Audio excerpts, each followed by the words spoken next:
নমস্কার বন্ধুরা, village kitchen ব্লগে আমার নতুন বন্ধু পুরনো বন্ধু সকলকে ওয়েলকাম জানাই। আজকের রেসিপিতে থাকছে এঁচোড় চিংড়ি। গরমের দিনে কিন্তু এঁচোড় আমাদের একটা কমন সবজি। এই গরমের দিনে কিভাবে স্বাস্থ্যকর এঁচোড় খাওয়া যায় সেটাই আমি তোমাদের সঙ্গে আজকে শেয়ার করব।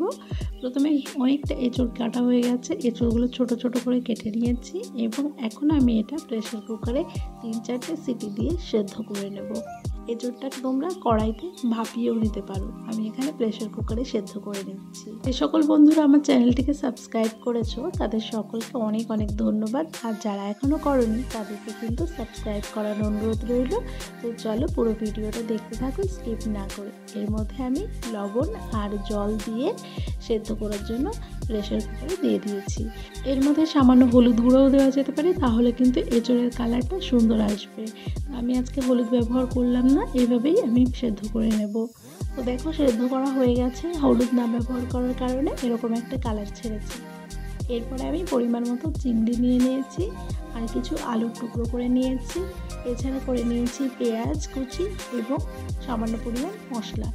আর এখানে দেখো সেদ্ধ করা এঁচোড়টা আছে কড়াইতে, ওইদিকে তেলটা গরম করে দিচ্ছি। তেলটা গরম করার জন্য এখানে আগে থেকেই কড়াইটা বসিয়ে দিয়েছিলাম। এখন ভালোভাবে তেলটা গরম করে নিয়ে ওর মধ্যে আমি চিংড়ি মাছগুলো এক এক করে ভেজে নেব। আর আমি আজকে যে মশলাটা বেটে নিয়েছি তার মধ্যে আছে জিরে, আদা, রসুন আর কয়েকটা কাঁচা লঙ্কা আর একটা দুটো লাল লঙ্কা। আমি কিন্তু কোনো শুকনো লঙ্কা আজকে ব্যবহার করব না। তো এই হচ্ছে সামান্য পরিমাণে মশলা। আর এখন দেখো চিংড়ি মাছগুলো এক সাইড ভাজা হয়ে গেছে, আমি এখন চিংড়ি মাছগুলো উল্টে দেবো অন্য সাইডটাও সুন্দর করে ভেজে নেওয়ার জন্য।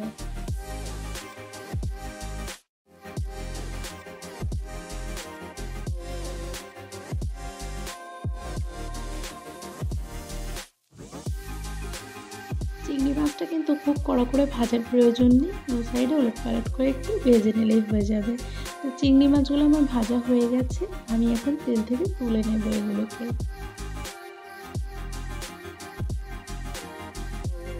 মাছ ভাজা তেলের মধ্যে আর একটু সামান্য সর্ষের তেল দিয়েছি, তার মধ্যে দিলাম গোটা জিরে, তেজপাতা আর কয়েকটা দারচিনি, এলাচ মানে গরম মশলা।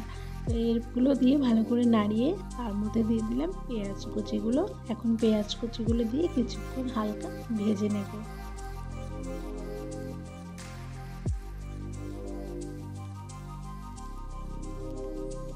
পেঁয়াজ কুচি ভাজা হয়ে গেছে, এরপরে আমি কেটে রাখা আলুগুলো এর মধ্যে দিয়ে দিলাম, কিছুক্ষণ তেলের উপর ভেজে নেব।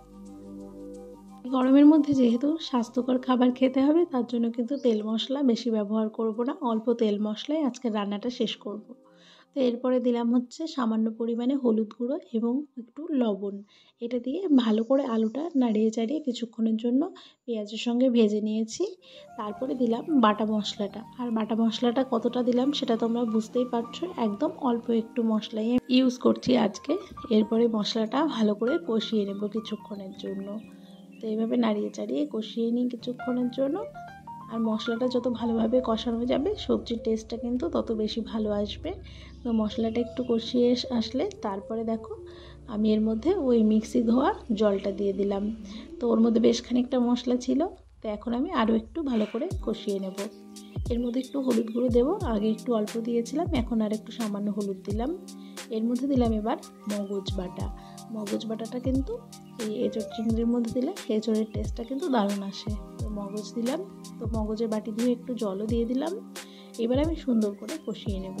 আর এইভাবে কষতে কষতে কিন্তু আমার আলুগুলো সেদ্ধ হয়ে যাবে। আর এর মধ্যে এখন সেদ্ধ করে রাখা এঁচোড়গুলো দিয়ে দেবো। তো এঁচোড়গুলো দিয়ে এখন আমি সুন্দর করে সমস্ত মশলার সঙ্গে এঁচোড়গুলো কষিয়ে নেব।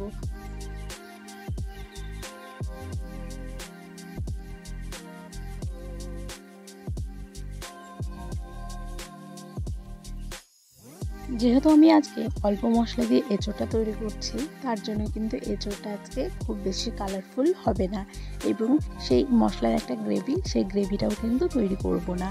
তো এর মধ্যে আমি এখন ব্যবহার করলাম একটু লবণ, মানে লবণটা আগে কম দেওয়া ছিল, একটু বেশি করে লবণটা দিয়ে নিলাম।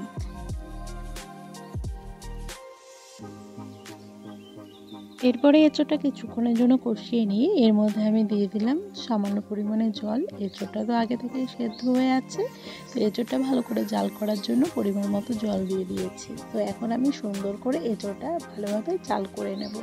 আর এখানে যেহেতু কাঁচা লঙ্কা ব্যবহার করেছি ওই জন্য কালারটা কিন্তু ওরকম আসছে। শুকনো লঙ্কা ব্যবহার করলে আর একটু কালার বেশি আসতো। তোমরা চাইলে শুকনো লঙ্কা ব্যবহার করতে পারো, কিন্তু এই গরমের দিনে না ব্যবহার করাটাই বেটার। তো এর মধ্যে ভেজে রাখা চিংড়িগুলো দিয়ে ভালো করে নাড়িয়ে চাড়িয়ে বেশ খানিকক্ষণ জাল করে নেব। জাল করা হয়ে যাওয়ার পরে এর মধ্যে নামানোর আগে সামান্য একটু গরম মশলা ছড়িয়ে দেবো। তো গরম মশলাটা ছড়িয়ে দিলে একটা ফ্লেভার আসবে, তো সেই ফ্লেভার দিয়ে আজকে পুরো রান্নাটা হবে। কিন্তু আজকের একদম দেখো নর্মাল এঁচোড় চিংড়ি রেডি হয়ে গেছে। তো এইভাবে কিন্তু এই গরমের দিনে স্বাস্থ্যকর রান্না তোমরা করে খেতে পারো। এটা কিন্তু স্বাস্থ্যের পক্ষে ভীষণ ভালো হবে এবং এর সঙ্গে সঙ্গে আমাদের এঁচোড় খাওয়াটাও হয়ে যাবে। তো এঁচোড়টা আমার রেডি হয়ে গেছে পুরো, এবার আমি নামিয়ে নিচ্ছি। তো আজকের এই সিম্পল রেসিপিটা তোমাদের কেমন লাগলো কমেন্টের মাধ্যমে জানিও। যদি ভালো লেগে থাকে তাহলে কিন্তু চ্যানেলটিকেও সাবস্ক্রাইব করে দিতে হবে, যাতে করে আরও সুন্দর সুন্দর ভিডিও তোমরা দেখতে পারো। তো আজকের মতো এই ভিডিওটা এখানেই শেষ করছি, ফিরে আসবো নেক্সট রেসিপি নিয়ে।